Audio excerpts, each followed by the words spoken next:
Chilling tales for dark nights.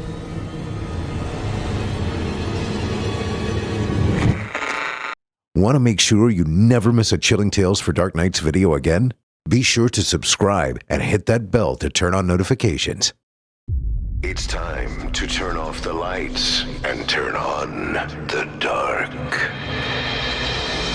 Chilling tales for dark nights.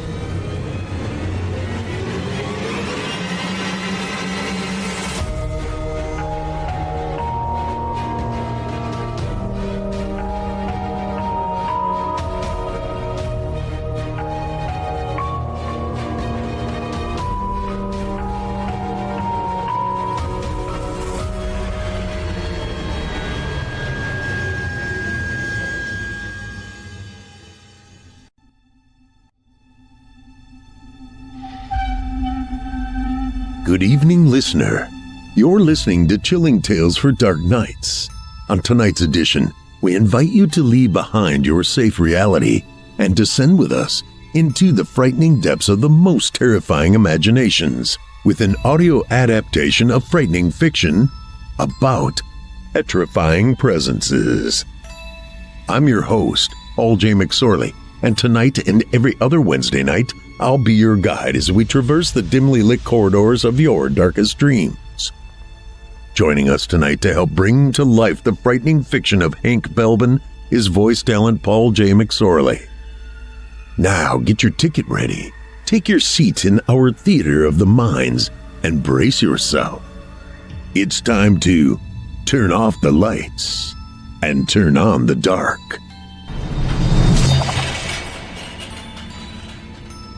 Our first tale this evening is written by Hank Belbin and is performed by myself, Paul J. McSorley.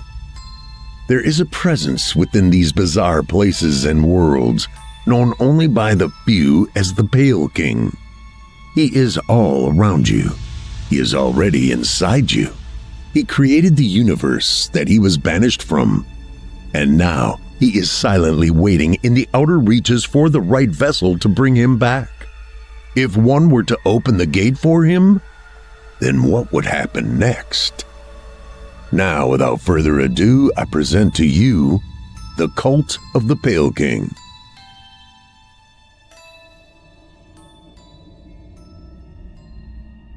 Chapter 1. I'm just saying, if you were looking at the road, then it's strange you didn't see him, Clarissa snapped as the car lurched forward through the maze of darkened countryside roads and looming hedges of thorns and brambles. I was focusing on driving, actually, Henry replied through tight lips, trying not to let his temper slip. I didn't see anything. The tight little car that had carried them all the way from London probed forward into the night. Two amber beams carved through the blackness ahead. It was beginning to feel claustrophobic, like an aluminum tomb. The abyssal night sky swam by Clarissa's window in a smudge of inky darkness. On the horizon were high swaying pine trees, and only the waning of the moon above gave any sort of illumination to the silent lands.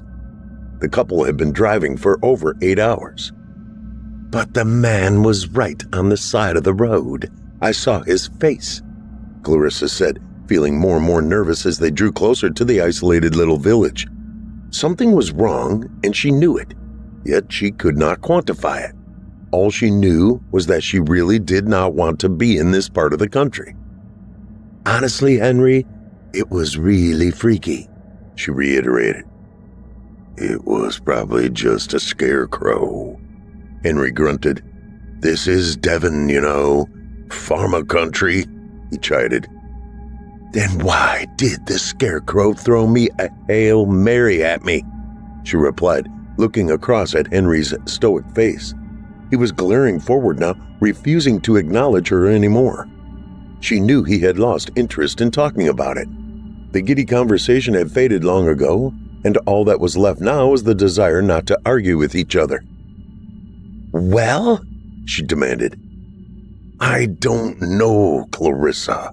A trick of the moon? A hitchhiker? Have you taken your pills today? Yes. I'm just asking. You know you sometimes see things. Let's just check in, then you can tell me all about it." Clarissa groaned and looked away from him and back out at the ranks of silhouetted pine trees jutting up into the blackness like skeletons. "You wanted to come here, not me. And I'm telling you, I don't like this. We should have just stayed at home." Henry nodded, acknowledging the comment, but still he did not look at her. "And now, I just want to get to the Wellington Arms Hotel and have a shower." Clarissa folded her arms and went silent. The most frustrating thing about Henry not listening to her was that she was adamant that she had seen someone, not a scarecrow, but someone else, all haggard looking, back there on the side of the road. He was right there. As the car drew past a couple of miles back, she had caught a glimpse of this creepy figure standing dead straight half in the embankment. He stood in the mire like a ghostly soldier on parade, and he had this gaunt and narrow face, almost sickly looking. All she saw back there in the gloom was his hollow, twinkling eyes and a flat white face with sharp cheekbones. She had gasped when she saw it. The gesture was clearly intended for her. But Henry had not seen a thing. That was what really worried her. "I swear I saw something." She shook her head and wondered if she was indeed just tired. Peering through the haze of light rain, she saw the road sign for Blackport, 2 miles away. So close. They were almost there, and she shuddered. The Wellington Arms Hotel squatted in the middle of Blackport Village like some dark stone spider in the center of its web. It was a grand old hotel with sharp parapets and Victorian bay windows looking out from all faces and into the blackness of night. It was built long ago out of dark gray granite that was seemingly impervious to the salty sea spray sweeping in perpetually from the harbor below. Blackport was a brooding and gloomy old fishing port and village nestled somewhere in the deep valleys of northern Devon. The natural inlet from the rough sea had attracted smugglers sometime in the late 14th century, and since then, after the seawall was built, the harbor had grown into a secluded and hushed village with quaint stone houses and thatched roofs. And there it stayed. It was too far away from any of the main roads to attract the usual summer tourists, but that wasn't the real reason people stayed away from it. It was a village shrouded in mystery and superstitions. The frequent yet vague accusations of black magic, witchcraft, and satanic cults that had fallen firmly at its doorstep had stopped being so easily dismissed long ago. They had instead given the place a dark reputation, somewhere that only local folk were now welcome. After a few people had disappeared under unusual circumstances in the 90s, and others were found flayed or burned in nearby fields, the local council stopped advertising the village altogether. Blackport was now an enclave, and Clarissa and Henry had no idea about it. The car crawled into the darkened village under the shroud of rain like a nervous nocturnal mouse. Henry and Clarissa pulled up to the hotel just after 8 p.m. They got out and grabbed their bags from the boot. Neither one spoke. Faint streetlights twinkled in the drizzling twilight, but the stone houses all around had no lights on inside. All around the Wellington Hotel were those narrow, crooked streets, terrace houses, and cobblestone pathways that spiraled around the hotel like the radial threads of a spider's web. Upon the vast hills looming above the village was a decrepit old stone church that had been there for centuries, its gambrel slate roof facing the harsh, endless seas. The streets were empty, and the eerie silence hung over the place like a smothering, uncomfortable cloud. Clarissa wondered whether anyone lived in the village. The smell of the sea air crawled up her nose, and immediately a vague sensation of familiarity washed over her. There was just something off with the place, and she felt she recognized it all from somewhere. Henry pulled the front door open, and they shuffled into the faded reception of the hotel together. The couple were greeted only by stillness. They stood in the parlor alone. The decadent halls and rooms were empty. The carpet was a drab red, and along the paneled burgundy walls hung various dull paintings of 18th century game scenes. On the floor was a bearskin. On the far wall, glaring back at them above the desk, was a moose's head mounted in the typical fashion. "Hello?" Henry then called out as he maneuvered towards the front desk. "We're here to check in," he said as he slapped the bell on the old oak desk. But no one came. "Unbelievable," he said after a pause, shaking his head and looking back at his fiancée. He rolled his eyes wryly and smirked. "Guess you were right. We shouldn't have come here," he said. "Next time, it's the Ritz." Clarissa gave a reassuring smile. "I guess this is what we get for a free weekend away, huh?" she said. "Courtesy of Harper Solicitors," Henry replied. She shook her head with chagrin and was about to retort when some decrepit old lady suddenly came out of the back office towards them. She had swung the old glass bureau door open and glided slowly over to the point where the couple were waiting. She had long black hair and a wrinkled face. She rested her wiry hands on the desk with the taciturnity of a head teacher and leaned in towards them, half frowning. "Hi," Henry said after an awkward pause. "Now, don't tell me," the old lady rasped, feigning a warm smile. "Might you be Mr. and Mrs. Parker?" She grinned and her sharp old teeth glistened under the amber lights. "Yeah, that's right," Henry said. "How'd you guess? Was it my car?" He then joked. "That's correct." The old lady nodded without a hint of irony. "We have been eagerly expecting you," she said and blinked strangely. Clarissa and Henry shared a glance. "Are we the only ones booked in tonight?" Henry asked wryly. "Yes," the old woman said. Her face was a wall of stone. Henry frowned. "Oh, I mean, I was joking, but not many people book over the winter is what I mean." The crude old lady tried to grin, doing that same unusual blinking again. Henry looked across at Clarissa, rolled his eyes slowly, and Clarissa wondered whether they should just leave now. The old lady bent and reached under the desk to produce a rustic brass door key with the room number and a small sheet of paper to sign. Her hand settled over the dark oak desk, and the key made a hollow clang as it was set down upon it. The woman looked at Henry.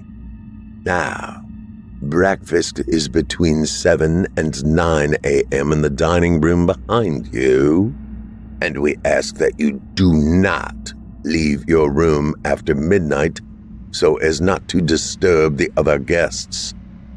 "But I thought you said we were your only booking," Clarissa asked.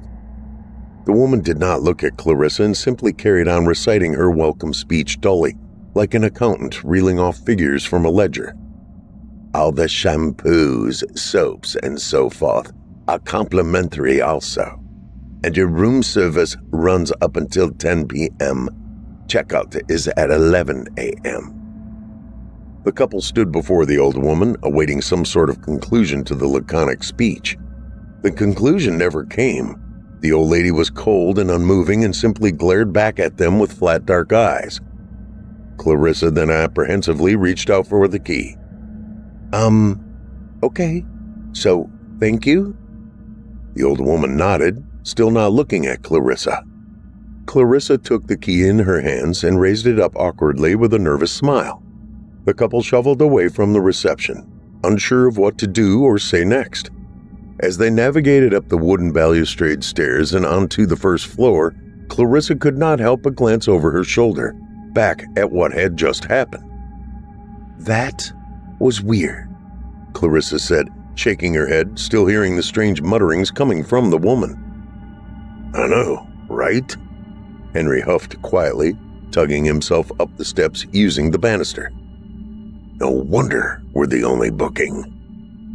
When the pair were out of view, the woman behind the desk then picked up the phone and dialed.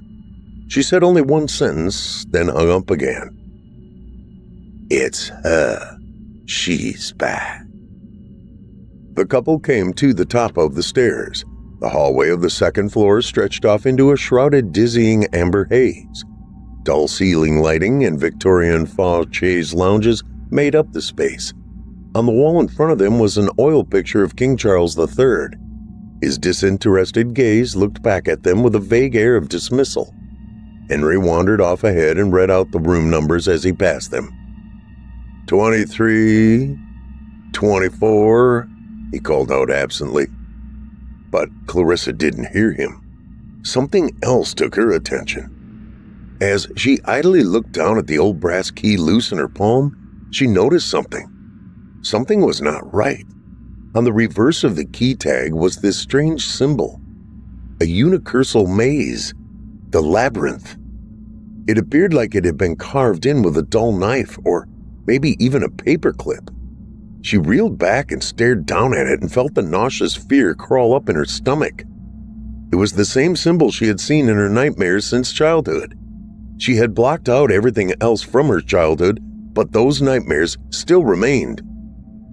25, here we go, Henry exclaimed, snapping Clarissa out of her trance. She looked up at him with doe-cow eyes. The door to the room opened, and Henry went in first. He flicked on the lights. Henry was right to ask. She hadn't taken her pills yet. No wonder she was seeing things. Clarissa shook her head and went into the room. An hour since they checked in, and Henry was laying on the bed watching bad TV. The room was a modest double suite. Nothing remarkable about it. The single bay window at the back wall overlooked the only road into the village, the road they had driven in on earlier. In the corner sat a faux armoire wardrobe which was locked. Next to the Victorian dressing table was the small dated TV in which Henry watched with ambivalence some old rerun of a soap opera. Above the bed was a drab oil painting of a lone schooner lost at sea. Clarissa went into the bathroom to put her earrings on and do her makeup. "Don't forget to take your second pill," Henry called out. "I won't," she replied. The tap ran with hot water, and she washed her hands under it. She stood at the basin, and as she then tilted her head downward to get her left earring in, she suddenly caught sight of the same marking carved into the soap bar. She froze and just looked at it. The labyrinth. Her hand fell slowly from her face, and she took a step back. Why is it on that too? Is it a warning? She had never seen the symbol anywhere else but in her nightmares. "Henry?" she called out, still glaring at the soap bar. "Yep," he replied. "I don't feel very well. Shall we just go home?" she said, trying to stop her voice from shaking. "What?" Henry replied in a hoarse tone. "I feel a bit sick. Can we just head off?" Clarissa replied as she came out of the bathroom. She looked down at her fiancé laying on the bed. "We've just got here," he said. "Can we just go? I don't like this," she said, rubbing her hands meekly. "I can't. I've had 3 beers, Henry sighed. "Even if I hadn't, there is no way in hell I am driving back to London now." "I know, but please," Clarissa said, and then trailed off. She looked away from him and up at the picture of the lone schooner, wondering whether she should tell him about the unnerving glyphs in the soap bar and key. Maybe then they could leave? "Hey, come on," Henry said, standing up from the bed. "Look, I gotta admit, I'm not exactly impressed with this either, but it was free, so we might as well stay and try and have a good time," he said and smiled. "Okay? I know how scared you can get sometimes. I know you have your problems and those nightmares, but it's only 1 weekend away and I'm right here." "Okay," Clarissa replied timorously, not feeling satisfied. It was pointless arguing. She was stuck there until Sunday whether she liked it or not. "But I did see someone by the side of the road." "I know, I believe you," Henry said, and Clarissa could tell that he didn't. The couple left the room soon after and headed down the stairs. After the room was locked and the couple had left the hotel, the cloaked man hiding in the faux armoire the whole time slowly crept out and began looking through their bags. He then picked up Henry's car keys and held them in the same hand as his ceremonial dagger. It was almost time. Chapter 2. The couple walked down the dingy cobbled streets together and towards the Cobweb Inn. Raindrops scintillated under the amber glow of the streetlights. Clarissa hung from his arm nervously as they passed the old village cafe, then the Flint Arch Bridge over the trickling river Valency, then the old witchcraft museum. The symbol ran through her mind over and over. What, in God's name, does it mean? The paranoia had begun to seep in. She felt like someone, or indeed everyone in the whole village, was watching them somehow, even though there were no lights on in all the houses. Maybe they had been anticipating their arrival the whole time? Just as she thought she had seen a curtain twitch in her peripheries, she had turned to look at the dark windows and expect to see veiled faces peering back at her. But there was no one there. Stop it, Clarissa. You're being paranoid. You always think the worst is going to happen. She shook her head and the couple headed towards the only pub in the village. The Cobweb Inn was a 5-story granite building half built into the sheer cliff face around it, sometime in the 17th century. On each floor were square single-pane Victorian windows that faced out onto the whole village. It was originally a meeting point for heretics and pirates. In the early days of Blackport, there were 17 such spots. Now there's only one. The Cobweb Inn is where all the locals and farmers come nightly to drink away the chill from their bones. The couple came to the flint porch of the pub, and Henry pulled the heavy iron-studded door open before stepping into the teetering dimness of the Cobweb Inn. Grizzled and red-faced farmers huddled around the twinkling effulgence of various candles on the tables and by the bar as if they had always been there. A great stone fireplace roared away in the center of the cramped room. The ceiling was low and had jet-black jack-rafters running along it. Along the edges of the bar area were dusty and faded fabric chairs pulled up to ancient whiskey kegs that acted as the tables. There was a folk band playing next to the bar, a trio of fishermen wearing thick wool jumpers and smoking pipes. The patrons of the pub sang along to their sea shanties and shouted and laughed. There was only a small pause as the couple entered the bar. A few of the locals turned to face them but soon went back to their idle chatter. The band played on. A giant of a man leaning on the long oak bar next to them raised his glass of ale in their direction and then continued singing along to the lively folk songs. A strange iron medallion hung from his neck. It was some sort of four-armed man sitting cross-legged in a circle. Clarissa looked at it for a while. Where have I seen that before? Everyone about the place sang and banged their glasses on the tables joyously. Henry turned and smiled at Clarissa. This is a bit more like it. Somewhere with atmosphere. Clarissa smiled back reluctantly and looked around at all the seemingly friendly people as a wave of déjà vu hit her. She had been here before. She was sure of it now. It all seemed so familiar, yet far away, like a fever dream. They ordered some drinks and went and found an empty pew in the corner of the room. After another hour of drinking, one of the locals sauntered over to their table and stood above them with a wry grin. He was a soft-faced man about 40 years old, thinning hair and a small beard. The four-armed medallion hung from his neck and Clarissa looked at it curiously. I really do recognize that. But from where? No, don't tell me, he said, feigning contemplation. Might you two lovely people be from London? He then beamed. We are indeed, Henry replied joyfully while looking up at him. I knew it, the man said. He then gestured over his shoulder to someone behind him, someone sitting at the bar. Me and him were beating where you were from. I said London, and he said Brighton. Well, you were right. Fantastic. May I join you?" Henry looked at the man with bleary eyes. Of course. The three began chatting casually. The rain outside hammered against the single-pane windows, and all agreed that they dare not leave just yet. They talked about the weather and holiday plans. And after 20 more minutes of jokes and laughter, the man smiled and pointed over his shoulder. "Eddie, behind the bar, has a rather nice bottle of 40-year-old scotch that he's been meaning to break out. If I were to ask him, would you two like to join me in having it?" Henry and Clarissa looked at each other with indifference. "Yeah, sure. That'd be lovely," Henry said. "I'll pay for it." "No need," the man said, already raising from his bar stool. "This whiskey is for only the chosen few, for those who can appreciate it." Henry shrugged at the compliment. "Well, thank you very much."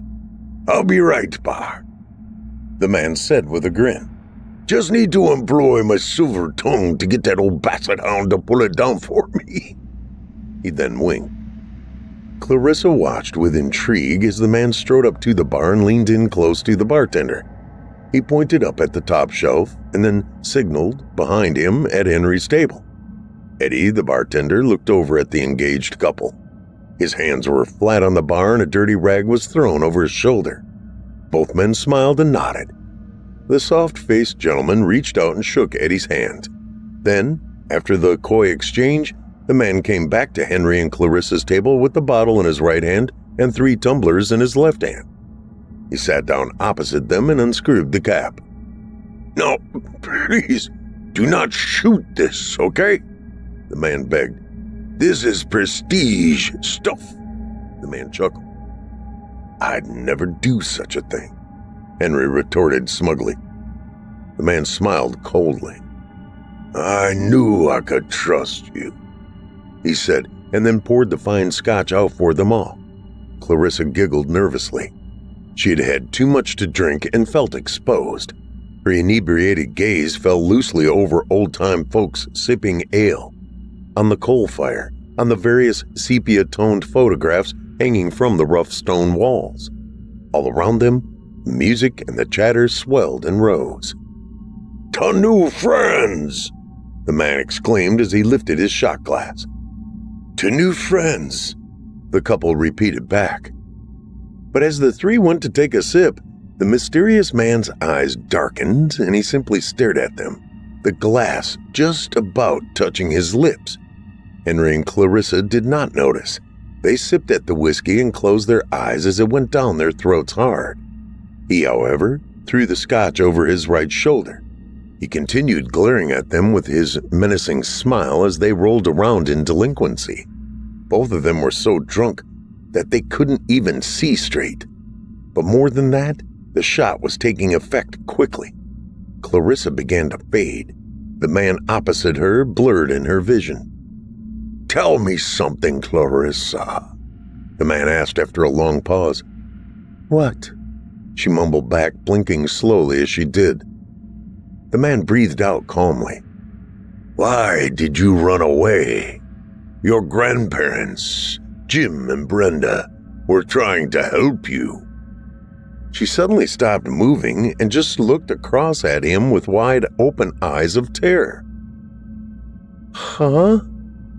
"They were trying to cleanse you of your curse and you ran away," he continued. "They were our family." "How do you know about them?" she asked furtively. "We know all about you. The Osiris Institute know what you are. The conduit between this realm and his." "Whose?"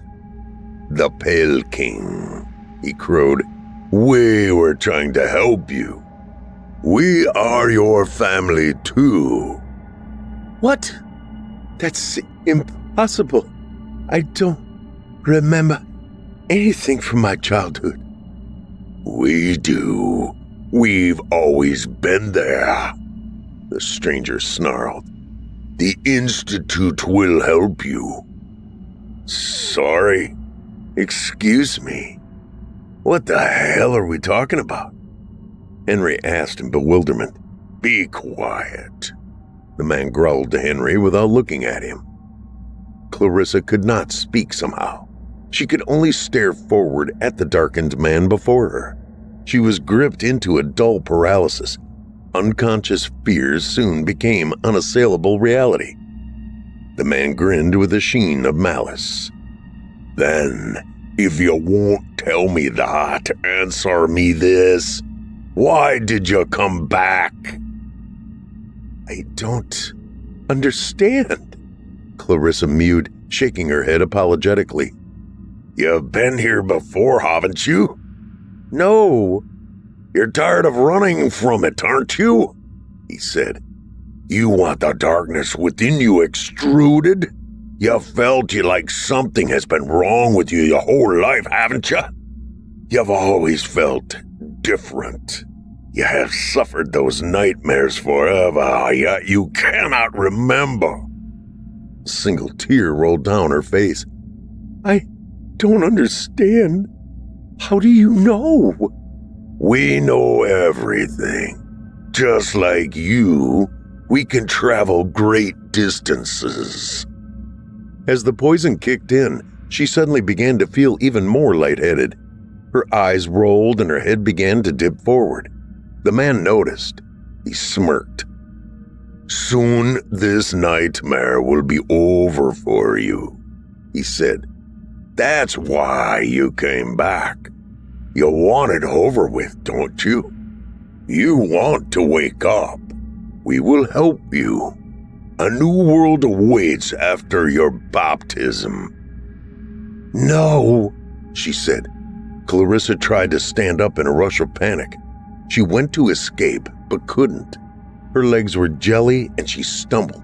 The man simply watched sardonically as she rolled around. "What have you done?" she mumbled as she slumped back into her seat and just stared at the man. "Saved you from your sin," the man replied and stood up from the table. His dwindling form then dissipated in Clarissa's vision like he was made of smoke. He vanished into the ranks of people standing behind him. With his disappearing, the people shuffled forward and snatched Henry away from her side. She tried to reach out to stop it, but her arms simply fell back down to her side.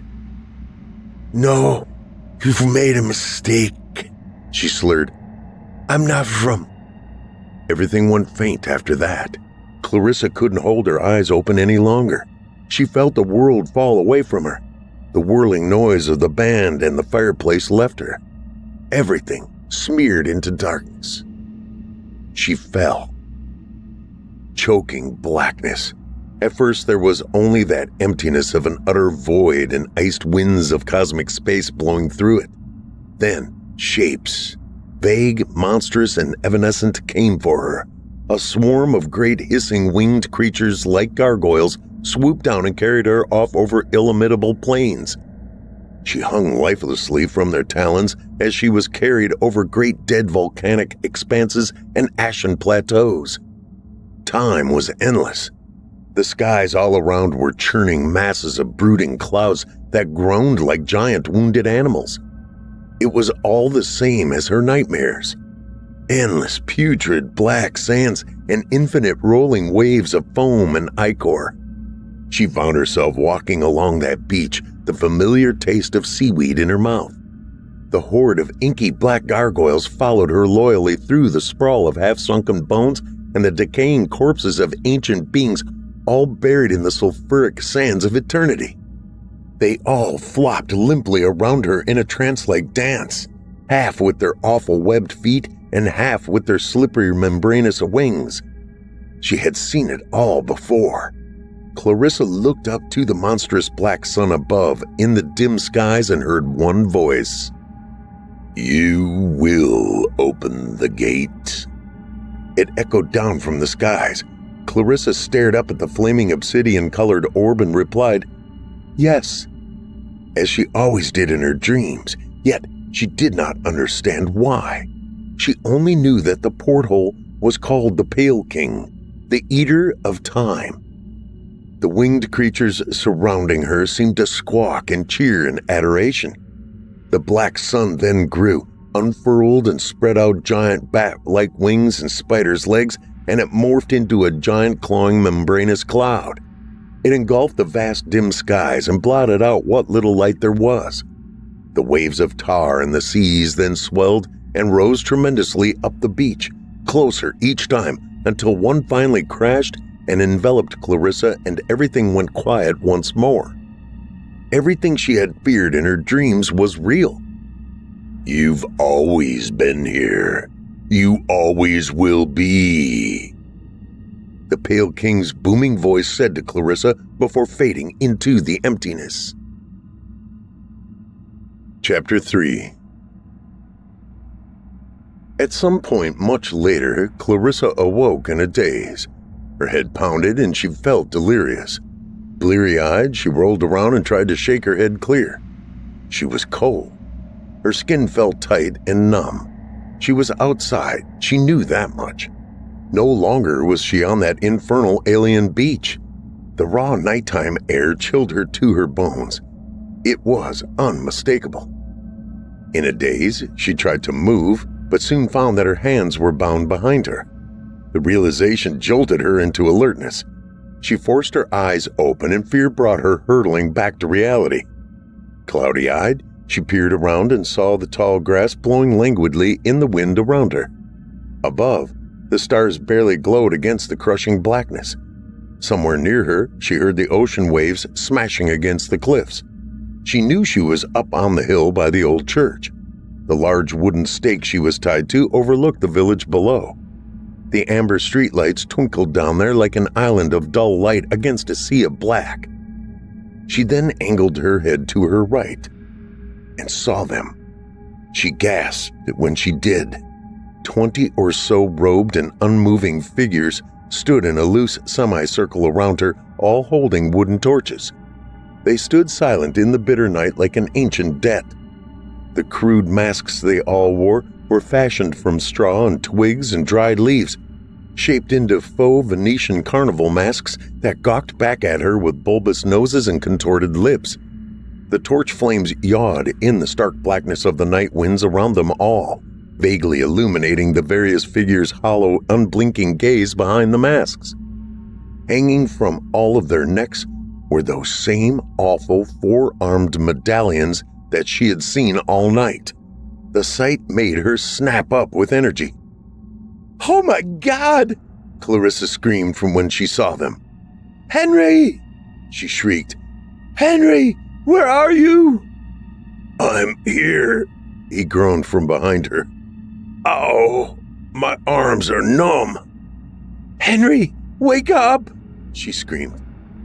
"I can't. I'm tied up." "Oh, Jesus!" Clarissa sighed. "Me too." Henry looked around. "What is this? Who are they?" "That guy from the bar spiked us." "Why?" he sputtered. "I don't know. I don't know," Clarissa muttered softly, lying to Henry. The pair looked down from their gallows at the flock of dark acolytes before them. None of them spoke. None of them moved. They were waiting for something. "Hello," Henry said. "Help us. Answer me," he shouted to them. But they never did. The seconds drew on like a blade. Still, the crowd before them did not move, did not speak. They stood silent and obedient like the grave. Then, through the middle of the assembly, came a tall figure in sheer black robes and a great horned cast-iron mask. Clarissa's heart sank as he moved closer, and she gasped. It was him, the tormentor from her nightmares. The horns were fallow deer antlers that seemingly sprouted from the top of the mask, like some vile dead tree. He was the great high priest from her dreams. He walked slow and serene over unkempt, ankle-high grass towards them. His footsteps flattened the stalks with each stride. When he came to the base of the pyre, he turned to face his procession. Henry screamed and shouted at the high priest, but Clarissa didn't say a word. She could only stare at the man from her nightmares now rendered in pure reality. The priest held his back to them. His arm was outstretched as if calling for order among his disciples. Then he began to speak his sermon, yet Clarissa could not hear what he was saying over the roar of the seas below. "This isn't real. This isn't real. I'm going to wake up in my bed any second now. This isn't real. This isn't real," Clarissa thought over and over. Henry pleaded and begged the whole time, but his words were lost too. Clarissa had begun tugging at her bindings desperately. "Stop! You're wrong! You're mistaken!" Henry shrieked as the high priest approached with a stave in his hand. Then, as the sermon came to its conclusion, the high priest slowly held his torch out and lit the pyre that the couple were standing on. Clarissa screamed again and began to cry. This was not a dream now. Steadily, the flames took hold of the kindling and began to burn through the thick logs at their feet. The figures sang and watched the flames rise against their sacrifice. "No! Stop!" Henry yelped. Clarissa, however, ripped down hard at her bindings. She tugged and wrenched at the heavy abrasive rope. "Come on!" She barked at the bindings, begging them to come loose. "Come on!" Suddenly, with the help of the flames, the ropes ripped and gave way. Her arms fell loose from the stave. She slumped off the pyre unannounced like some newborn fawn. Then, in a euphoric blur coupled with pure fighting instinct, she bolted up and started running. Without a moment's hesitation, she sprinted off into the night, barging past one of the members as she did. The assembly screeched after her. They bayed and clawed as they watched her soon disappear into the inky blackness of the hills surrounding Blackport. "Clarissa!" Henry shouted into the emptiness where she once was standing. "Don't leave me!" But she did. She had to. She ran and ran. Henry screamed as the flames enveloped him. His skin blistered and his hair singed. The last gasp of his mortal being came out as a guttural scream that echoed across the darkened shores. It was a slow and agonizing death. The fire rose wild and went green with heat around him. Henry disappeared behind the wall of effulgence alone. The faceless people had begun chasing after Clarissa, leaving him to die without witness. Clarissa was halfway across the ridge when the glow of the fire behind her disappeared. It all left her behind. Her slender legs moved with a gazelle's pace. Her heart pounded in her chest like an atom bomb as she sucked in oxygen. By the light of the moon, she ran and ran. She escaped into the deep black of the night. "This isn't real," she panted over and over as she sprinted. None of it made sense to her. The man by the side of the road, the dreams, the stranger's symbols on everything. "You must open the gate," she heard in her mind over and over, tormenting her. Silhouettes of hilltops and cliffs streaked by her in a dizzying haze. The night was dark and heavy against her. She tried not to cry as she lurched forward over the rough, barren hills. Her bare feet rapped against old flints and small mounds in the earth. She never looked back, not once. Only the sole desire to survive kept her moving. "You must open the gate." Much later, Clarissa had been running for what felt like hours. Her muscles pumped battery acid. Everything hurt. At some point back there, she had lost sight of the cult chasing her. She couldn't even hear them anymore, but she knew they were still there somewhere. She heaved and sobbed as she carried herself over the Devonshire coastline. Only the pure instinct to survive kept her moving. She was heading towards Dark Horse, a secluded little town about 10 miles away, and somewhere behind her, the cult still lingered. They had taken Henry. If she didn't leave, she would be next. She had heard his screams as she ran away from the scene. The death squawks he had made felt like a harpoon through her heart, but she had to run. She had to live. She had to escape. Clarissa felt like bellowing and wailing into the night sky. If only she had mentioned the symbol carved into their hotel room keychain, maybe all of it could have been avoided. It was too late. Clarissa did not dare to go back to Blackport where the car was. Henry had left the keys in the hotel room, and she was not about to charge back into the hotel lobby and snatch the keys back. Who knew who was part of it? It could have been the whole village. Maybe even Henry's work had set the whole thing up. Her lungs were starting to burn with exanthema, and her panting had turned into wheezing. She wept and wailed. "This isn't real. This isn't real." She wheezed upward to the stars as she came onto the road and ran down the tarmac towards the isolated town. Asphalt pounded against her bare feet, a dull slapping of flesh on the concrete. She was covered in soot and goat's blood. She had been running for so long now that she had almost forgotten her own name. She came into the town much later, all bloodied and disheveled and crying like some lunatic. The familiar glow of civilization warmed her vaguely. There would be a local store, a petrol station, and a phone. She ran to the train station in the middle of the town, panting, desperate, feral. There she found a taxi. She came to it and banged on the window. "I'll give you £500 to take me away right now," she shouted. The man sitting in the front seat merely glanced over at her, bored, disinterested, seemingly ignoring the blood and the state she was in. That same medallion was dangling from his rearview mirror, yet, through desperation, she did not notice it. "Get in," he said nonchalantly. She did. The car pulled away. Slowly, streaks of yellow motorways and service stations glided by her, and soon, somehow, the abominable terror of the night she'd endured dissipated behind her like the stir of autumn leaves. She wept deeply. Everything left her. She leaned her bruised head against the back window and just cried. The dried blood on her face did nothing to stop the tears. It was over. She had escaped. Before she knew it, she was 20 miles away from the scene, then 30, then 40. She shut her eyes finally and cried some more.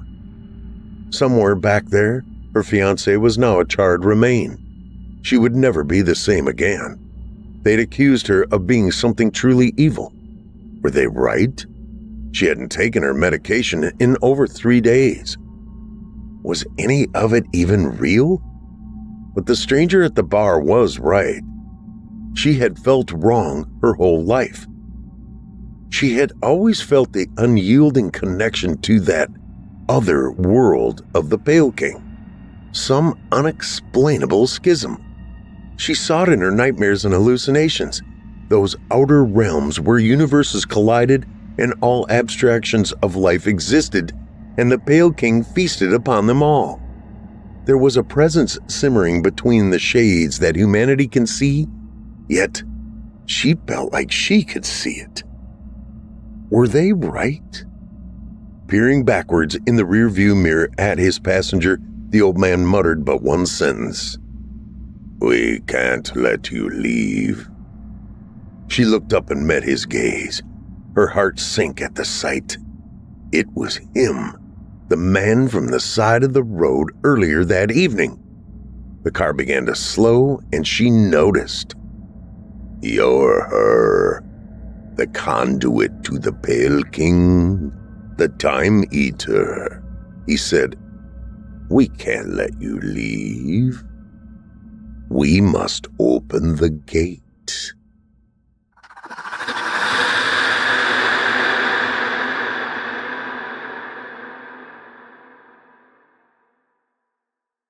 I hope you enjoyed The Cult of the Pale King, written by Hank Belbin and performed by Paul J. McSorley.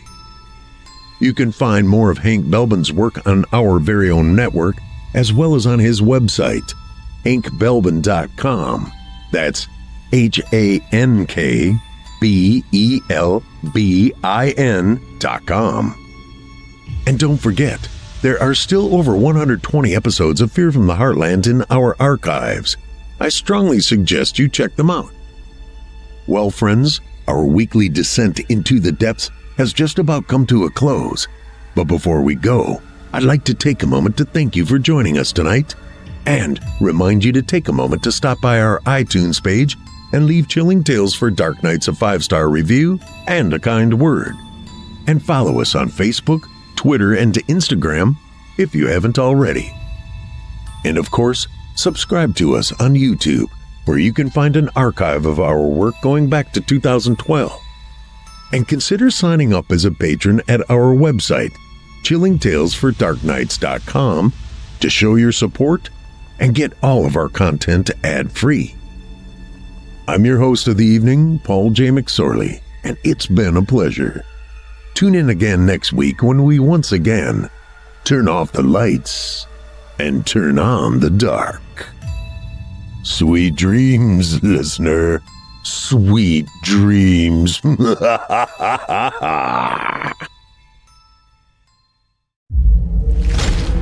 Chilling Tales for Dark Nights.